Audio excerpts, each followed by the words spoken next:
I don't know, I may be wrong about that. They persisted, you see. And when they persisted in asking him, he straightened up and said to them, he who is without sin among you, let him what? So the law says stoner. But, Y'all start. remember that if you're a law violator and you're accusing somebody else of being a law violator, you're not being just yourself. James says if you've offended in one point, you've offended in all of it. So they wasn't expecting that result. The one who's without sin among you, let him be first to throw the stone. And again he stooped down and wrote on the ground, giving them time, giving them their... So think about it. Time to throw the first stone. And John says, when they heard what Jesus said, when they heard it, they began to go out one by one. In what order? The older one. Beginning with the older ones first. And so the older ones were the wiser ones. They understand. That's interesting.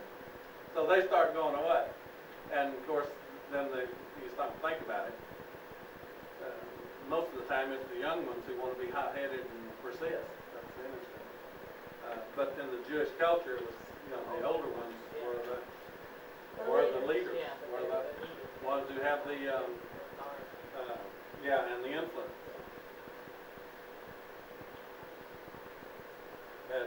It's really, well, I don't believe it. So, John records that he was left alone, him and the woman, where she was. She was left where they put her, in the center. And so Jesus' response to her was what? Where are they? Yeah. No one condemn you? She said, no, Lord. He said, okay, go ahead. So at the beginning of 10 it says straighten up. So when he told them that, he went back down and started writing on the ground, and that he didn't get up until they were all gone. Until they left. Okay. He stooped down and wrote on the ground again. And when they heard what he said, and it's interesting to me just in the process of thought. Nothing is ever said about them thinking about or acting upon what he wrote. Right. Has nothing to do with it, as far as I'm concerned. You can make it have something to do with it if you want to. So Jesus then, his response was to her was, and I do not condemn you either. So go, and from now on, sin no more. So Jesus gives her grace. He gives her forgiveness. And notice that,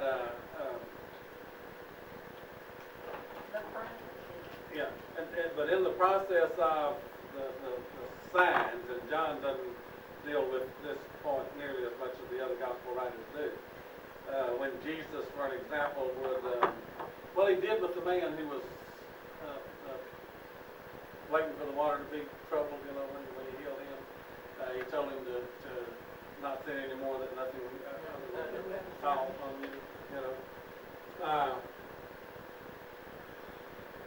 Now, we could say a lot, but suppose,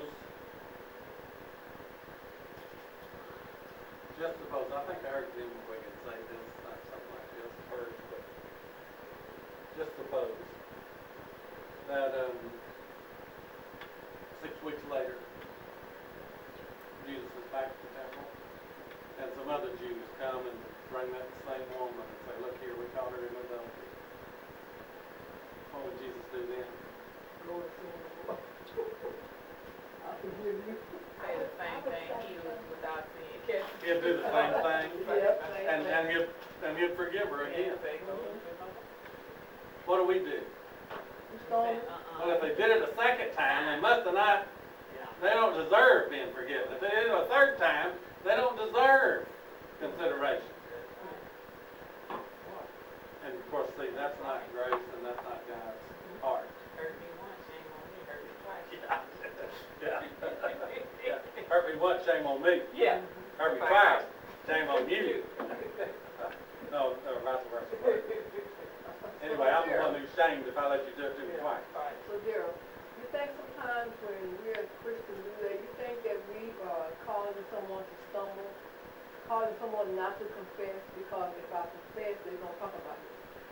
Well, sometimes, yeah, that's happening.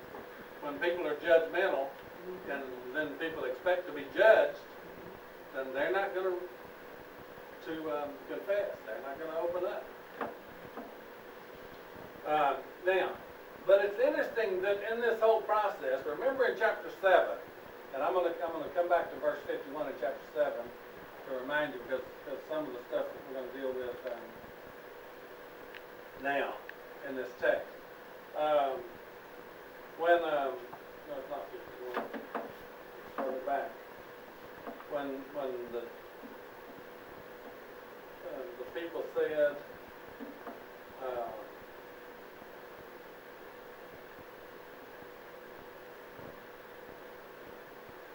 when the Messiah comes, he will not do more miracles than these. Where's that verse?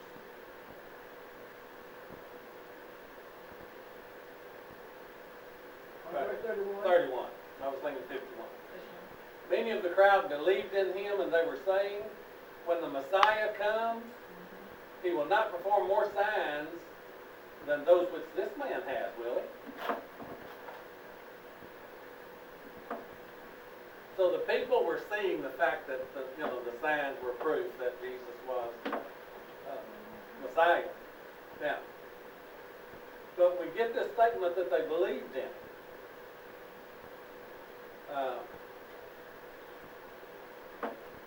And we'll talk about that again when we get down to verse 30 and 31 and 32. But what did Jesus say when he spoke to them again? Where am I at? Verse. What did he say he was, and what would be the result of following him? Follow me. You follow me, and I'll walk in darkness, but we will not pass the light. Now, I don't know. I'll just give you this as a thought provoker.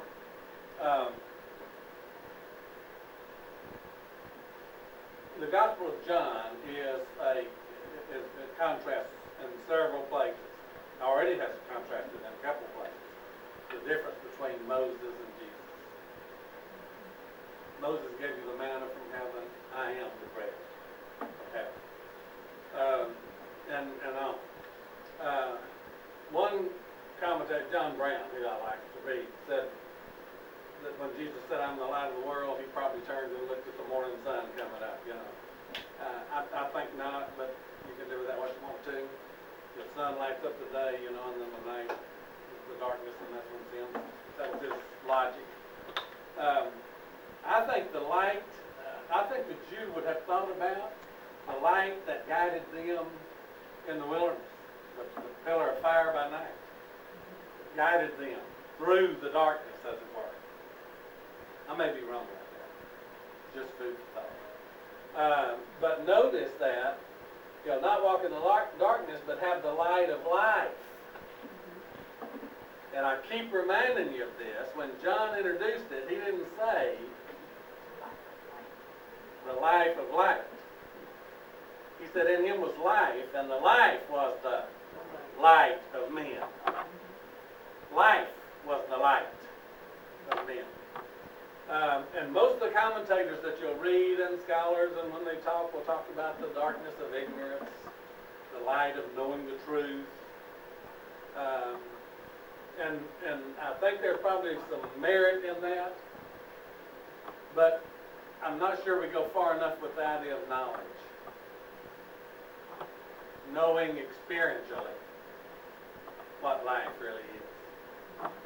Understanding and experiencing, believing, trusting what life really is. It's always better to tell the truth than it is to tell a lie. Do you believe that? Yeah. Well, why do you lie when you get caught? I just got caught. Good question. The experience. I lied, I'm sorry. Cause you don't want to be shamed. Gerald, I hit a lady Monday. I was backing out and I hit this lady's car. I didn't know it was a lady. It was a car that was parked. So some people just driving up, so they saw me hit it. And so my first thought was the lady. And as I drove, was almost driving out the parking lot, my conscience was bothering me. So I turned around and I went back and I parked and I went in to try to find out who the car was. I sat there 30 minutes because I didn't know it was two stores that this person probably could have come out of. And I had them call on the loud. But it was funny, the lady in one of the stores called on a loudspeaker about 5 men ran to the door. And it wasn't either one of their car, they were just somebody. It was so funny. But this other lady I was telling this about, she said, I'd have went home and I'd have went to bed, boy, I'd have slept so good, you know. And so, you know, I was just you know, thinking about that. But my conscience bothered me, I couldn't have do that. That's right, I mean, either. I mean, I could have, but my conscience bothered me, so I was like, okay, I wouldn't want nobody to do that. That's not right, you know, go and find out the story. And see, that, and that's part of the process of thinking. We're going to get down here, and that's the point that Jesus is trying to teach. He's going to tell those Jews, you can't hear me. It's impossible for you to hear me. You see. Well, he wasn't saying, and I wrote an article about him, he wasn't saying Like the ear. you can't hear the sound, Right. nor was he saying you can't understand what the words mean. Right. What he was saying was, you can't receive what these words mean. You can't accept what these words mean. You can't do that. It's impossible for you to do that. Well, that's the way it's impossible for you to drive off Yeah. whenever you know that's not the thing to do. You can't do that. That's what the life does for you. The life calls you to live. The life. And bless our hearts, we haven't taught that, and it's hard. And you know, we learn some of this stuff, you know, and we try to share some of this stuff with our brothers and sisters and others who've been taught, you know, the legalism and taught different, you know, and they can't hear us. They can't hear it. And then we wonder why they can't hear us. There it is. It's words. It's, you know, the definition of it. You know, why can't you hear it? And they can't hear it because they can't see the words. Well, they're not blind. They just can't understand. And they reject what they don't understand. And by the way, and you and I do that too. We Some of reject them don't people. want to understand. We reject people when they don't understand what we think they ought to understand. But there's somewhere in John 6, Somebody's part that I, they're talking about, did you find Yeah. that first? when we would speak to the apostles, they said something like, it's too hard, what are you saying? Yeah, this is a hard saying. It's a hard saying, they had, because some had turned away, Right. and because they said it was too hard. Yeah. And that means that they couldn't, comprehend, they couldn't do it, Yeah. they couldn't walk with it. And what does this man mean? We got to eat his flesh and drink his blood. You know, they couldn't discern spiritual. They couldn't discern that he was dealing spiritual. You know, and by the way, in the New Testament, if you read the church fathers, when they talk about how the early church, the second century church, not the New Testament time era, but the next church, they met at times in caves and graveyards, catacombs, you know, and they would meet together and they would take the supper, they'd sing a hymn and take the supper, you know, and have an exhortation and go out, you know, and the people in the world were accusing them of being cannibals. They were saying they were eating the body and drinking the blood of Jesus, you know. Well, they didn't understand the symbolism of that communion process, you know. They just heard them singing, you know, the body and the blood of Jesus. Well, that's, you know, when you don't accept somebody and when you want to treat them like a sect, you know, you attack them. Yeah. Yeah, it's in, chapter 6, verse, 6, Yeah. to 12. Now, Jesus makes the statement and the Pharisees respond to him how? He's talking about yourself, that ain't true. You're testifying about yourself. Your testimony is not true. Now, why would they say your testimony is not true? Don't believe him. Well, they knew that was, they knew him, for one thing, I believe, and, they said he was not the Messiah. That's just not it. But they couldn't, his testimony is not true because it's not what we think it ought to be. It's not out that, the truth that we have. It's a different truth from what we have. And Jesus' response is different, by the way. It's interesting. Even if I testify about myself, what? My testimony is true. For I know where I came from and where I'm going, but you don't know where I come from or where I'm going. So I'm telling you the truth. I know where I've been and you don't. So you can't say I'm not telling you the truth. You don't know. I keep saying this. If somebody comes along and tells you that they had a religious experience that saved them, that converted them, what's your response?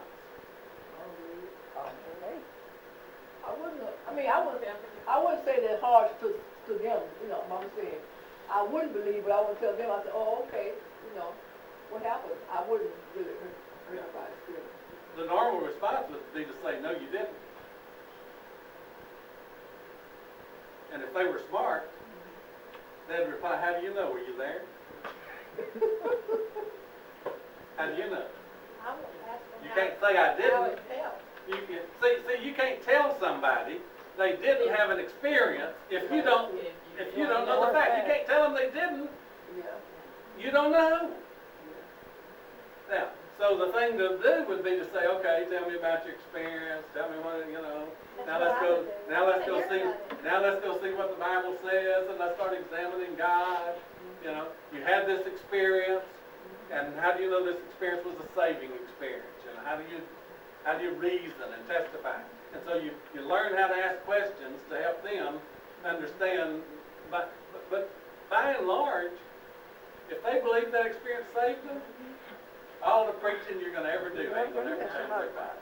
That's like my neighbor, she believes that she believes in ghosts. Go. And she told me her husband died, and she said that, I said, well, what happened? She said, the washing machine, the dishwasher came on. And I said, well, if he over there washing dishes, tell him to come on. Oh, Linda, that was terrible, Linda. Oh, Linda. Oh, Yeah. Linda. I like Mr. Godfrey. I ain't scared of him. Tell him to come on and wash my dishes. Yeah. Get them dishes washed while he's in there. So Jesus' response is, I'm just telling you from my experience. You judge, he says, according to the flesh, and I'm not judging anyone, and probably the insertion, the context would almost demand that I'm not judging anyone according to the flesh. But even if I do judge, my judgment is true, he says, for I'm not alone in it, but I am the Father who sent me. Even in your law it's been written that the testimony of two men is true, and I am the one who testifies about myself, and the Father who sent me testifies, so there's two witnesses. But see, they don't accept that because they don't accept him. And so they begin then to argue with him, to try to change the subject or whatever. They were saying, where is your father? And it's interesting to me. Were they talking about Joseph? That's all they say. Are they saying Joseph? That's all, because they didn't believe him. And scholars think, by the way, that Joseph probably died before Jesus began his ministry, because Joseph is never mentioned in the ministry. Mary is, but Joseph never is. And there may be some credence to that when you stop and think about the Jewish men were older and married younger girls, betrothed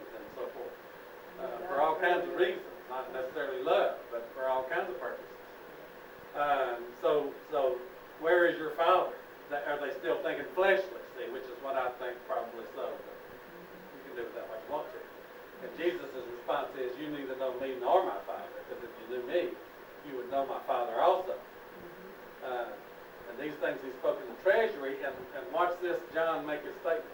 As he taught in the temple, and no one seized him. Why? Because his hour had not yet Because come. his hour had not yet come. Remember, chapter 7 started with Jesus' brothers telling him to go up to the feast and publicly show yourself so that your disciples can believe. And Jesus said, I'm not going up to this feast yet because my hour has not yet come. And John starts building on that observation. And we get to chapter 12 when Jesus prays and starts saying, what shall I say? Father, save me from this hour. No, but for this hour I came into the world. So the hour is upon him. The time is there.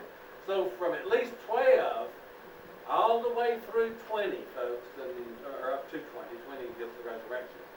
So 12 through 19 is the last hours of Jesus' life, the last week, last days. Now,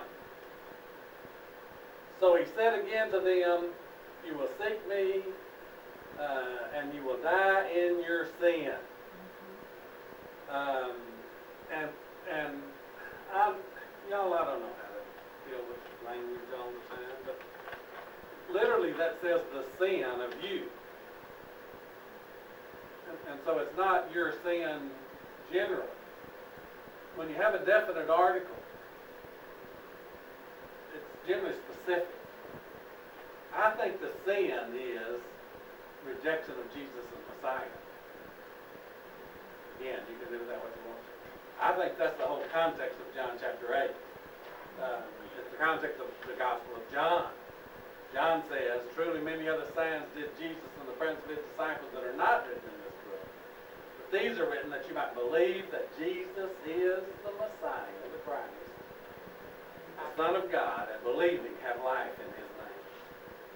So, you can do with that what you want to, but he says you'll die in the sin of you, you'll die in your sin, and where I'm going you cannot come. Well, you're explaining this to me. I've been trying to get that straight. I'm not sure about it. I was thinking that it meant that you're going to Hades and he's going to paradise. I guess I'm not sure. I think it means you can't come into the kingdom. But I think that when you're a sinner, you could not come into the kingdom. when you reject Jesus as Messiah, Right, because you're not Jesus is the Messiah and King. So that's what he's talking about. Cannot. kingdom.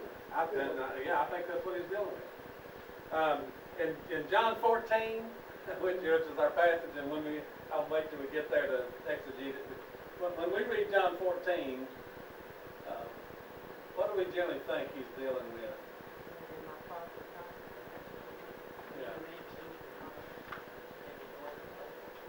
And basically it's verse 2. Notice verse 1 says, do not let your heart be troubled. Believe in God. Believe also in me. And literally that says, he's not asking them to believe in God. He's telling them that they do. You believe in God. Since you believe in God, what? Believe also in me. Because if you believe in God, you have to believe in me. If you don't believe in me, you don't really believe in God. That's his argument here. And then he says, in my Father's house are many dwelling places, abiding places, living places. If it were not so, I would have told you I go to prepare a place for you. And if I go to prepare a place for you, I will come again and receive you to myself, so that where I am, there you may be also. Now, see, I don't think that's heaven. I don't think that's pie in the sky when you die by and by. I don't think you've got a mansion waiting in glory land. Somebody wrote that song, human beings. But we wrote it with the presupposition that that's what it was talking about. And you know, it's interesting, we sang that song, and I'm listening to all the verses, you know. Every day I'm camping in the land of Canaan. And then I'm camping toward Canaan. Now what is it, in or toward? So the Lord song, is it sin to sing them there? I think you've got to, I'm not sure I would say it was sinful. I think that what you need to learn how to do is to think the reality. It's to think spiritually. Yeah, spiritually and the reality. That's all. See, I think he's talking about the kingdom and the resurrection, and so, but we'll deal with that when we get there. So when he came again in AD 70 and destroyed Jerusalem, you see, the kingdom is fully established, and the gospel is preached to the whole world, and it's begun. But you know, you can do with that what you want to. See, I can say that here. I wouldn't say that in a Sunday Bible class. I would really lay the foundation for, because you know, in a Sunday Bible class or anything, you got people who hadn't got a clue. You just say things like that, and you shock them. Y'all remember Pedro and what's her name? Janice. They used to come here. You know, that's probably the reason why they left here, was because something like that was just said open blatantly in a Bible class that they just couldn't. There was no foundation for them to get it, and they never came back. So we never got a chance to help them or explain to them or teach them or give them foundation, and they never will come back. They'll still consider us, you know, friends and brothers, but they Not won't preaching the agree truth. with that. Can't agree with that, and they won't. So, you know, we have to deal with people where they are and give them the foundation of what the Bible is actually saying and how to study the Bible. They have to learn how to study the Bible before they can consider it. Otherwise, they can't. They're just like these Jews. They can't hear. They can't see. And they're saying, surely he'll not kill himself. He's going to go somewhere where we can't come. They're still thinking physical. He was saying to them, you are from below, and I am from above. You are of this world, and I am not of this world. Therefore I said to you that you will die in your sins, for unless you believe that I am, you will die in your sins. Notice that the he there is italicized.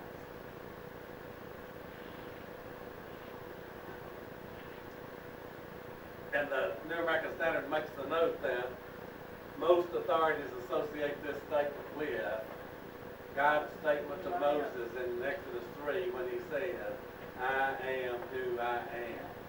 Jesus was saying, I am that I am.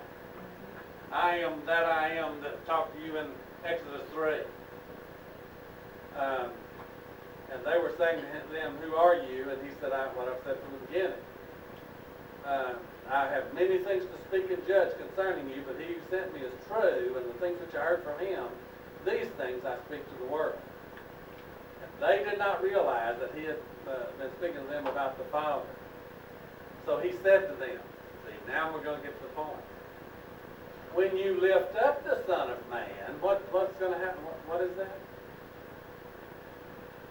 When will they lift him up? On the cross. The cross. Then you will know that I am.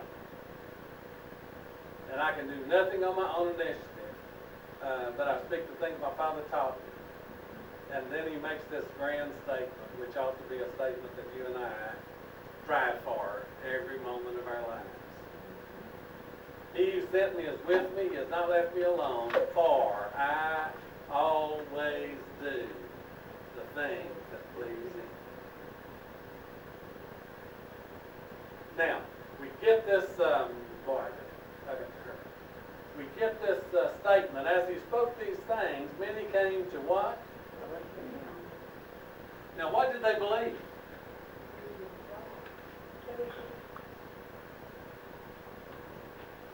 believe he's the Messiah. They believe he's who he says he is. That's what I would say, Well, but they don't act like it. some did, some didn't, because when we get to the end of the chapter,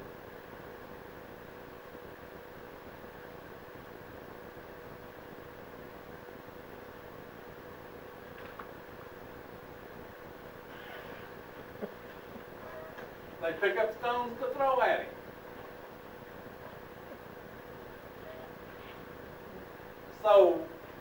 So how do we deal with them believing? How do we deal there with their belief? And notice, here's our verse. You know, we love this verse. This is preacher talk. This is preacher talk. Jesus said to those Jews who believed in him, if you continue in my word, then you're truly disciples of mine, and you'll know the truth, and the truth will make you free. Well, that's probably the inspector. I think Judy will get it if she heard it. I don't know. Tell him that he needs to go down to the office and see Judy, if you will. Now, I think that, by the way, we need to start talking about what it means to believe in Jesus. In fact, I'm going to preach in the book of Acts about believing in Jesus Sunday morning. But belief is never just initial belief. Belief is life. You have to keep on believing. Belief has to be a continued truth of life. And so he tells them, if you continue in my word, they may be believing now, but when they're driven to the end of their logic, they won't be believing at all. There's what I think the point is. You can believe something now, and then the more that's revealed to you, the less you believe it. Because you don't agree with the logic. You see, I keep saying, if somebody drives us to the end of our logic, we don't always like it. We don't like to go there.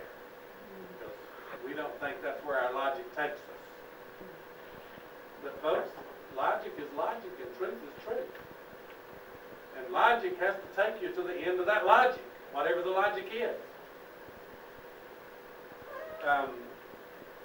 So they say to him, we are Abraham's descendants and have never been enslaved to anyone. How is it that you say you'll become free? And you know, that's one of those statements that are on, that's one that I can't hear. How in the world could they say, with any modicum of understanding, that they've never been enslaved to anybody? They've been enslaved in Egypt. They've been enslaved in Babylon. They were enslaved under the Roman government right now. And they're saying we've never been enslaved. And basically what that speaks to is the fact that, in their mind, God is their king, and God's going to send them Messiah who's going to destroy all their enemies, and they're going to rule the world. So Jesus then says, everyone who commits sin is the slave of sin. The slave does not remain in the house forever. The son does remain forever. So if the son makes you free, you'll be free indeed. Now, I know our time's getting away from us, y'all, but you've got to see in Hebrews chapter 3, and you can read that, I won't read the whole thing, but notice verse 5. Moses was faithful in all his house as a what? Servant. Christ was faithful as a son over his house. Moses was faithful as a slave in the house, part of the house. Jesus was the son over his house. The contrast is between the law of Moses covenant and the grace covenant in Jesus. I think that's what he's dealing with here. The slave does not remain in the house forever, but the son does remain forever. So if the son makes you free, you'll be free indeed. I think he's talking about the new covenant relationship in him. And so he's says, I know you're Abraham's descendants, yet you seek to kill me because my word has no place in you. I speak the things which I've seen of my father, and you do the things that you heard from your father. Uh-oh, now we're going to get serious, aren't we? So he's going to tell them their father is who? Abraham. Their father's The the devil. Their father is the devil. His father is God. Their father is the devil. There's the contrast, you see. They said Abraham is our father, and Jesus said, if you're Abraham's children, do the deeds of Abraham. Believe. As it is, you're seeking to kill me, a man who told you the truth, which I heard from God. This Abraham did not do. You are doing the deeds of your father. And they said to him, we are not born of fornication. We have one Father, even God. Now, I read a commentary, and this was in a couple of commentaries. And the first, only places, and this week was the first time I'd read the idea. But who was Jesus' father? But who was Mary's husband? So if Joseph wasn't the father, if the man she was married to wasn't the father, then was Jesus born in fornication? See, that would be a charge that could be made from a fleshly standpoint. You know what I'm saying? From the way they're seeing things from a fleshly standpoint. We're not the ones that are born of fornication. You are. You are, that's right. That could be the thought process, you see. But he said to them, if God were your father, you'd love me. And then he says, and I won't read this whole thing to you because of the time. Why do you not understand what I'm saying? See, there, it's because you cannot hear my word. You cannot hear it.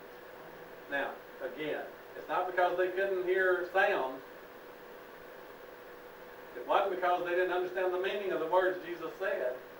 It was that they couldn't receive the truth of what he said. So he says, you're of your father the devil, and you want to do the desires of your father, for he was a murderer from the beginning, and does not stand in the truth, because there's no truth in him. Now, The father of lies. no truth in the devil whatsoever. No truth in that adversary. Whenever he speaks a lie, he speaks from his own nature. For he is a liar and the father of lies. How do you know the devil's telling a lie? He's talking. He's talking. Every time If he he's opens talking, his he's telling a mouth. lie. So Jesus said, basically, which of you convicts me of sin? See, and I think that harkens back to the adulterous woman. Is there anybody to condemn you? Who condemns you? If I speak the truth, why do you not believe me? He who is of God hears the words of God. For this reason you don't hear them, because you're not of God. And so then they start attacking him. So, like you were saying earlier, we're talking to a lot of people and they can't understand it, and it's because they're not of God.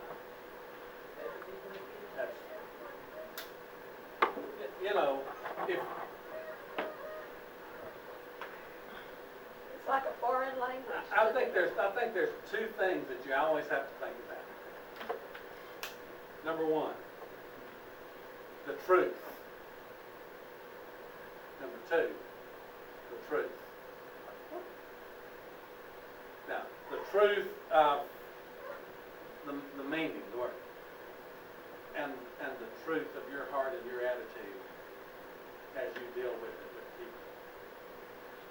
If you have the truth, and you beat people over the head with it, and you judge and condemn because you have the truth, are you knowing God when you do that? Is that what God does? Are you knowing God when you do that?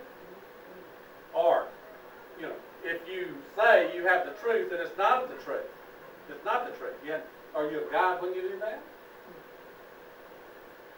So being of God is more than just having the verse right. being of God is having the life right. We were talking in Ezekiel last night, you know, God says, I don't have, you know, I take no pleasure in the death of the wicked.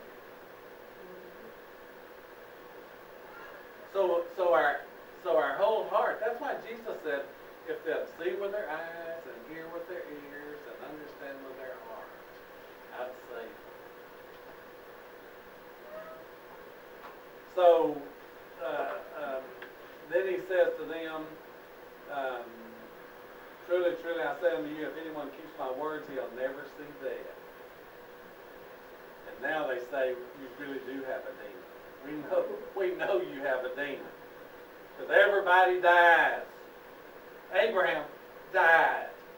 The prophets died. And you say, if anyone keeps my word, he'll never taste of death.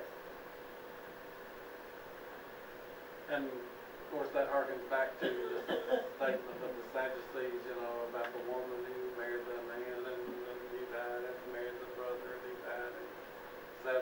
And Jesus said to them, you err not knowing the power of God nor the scriptures.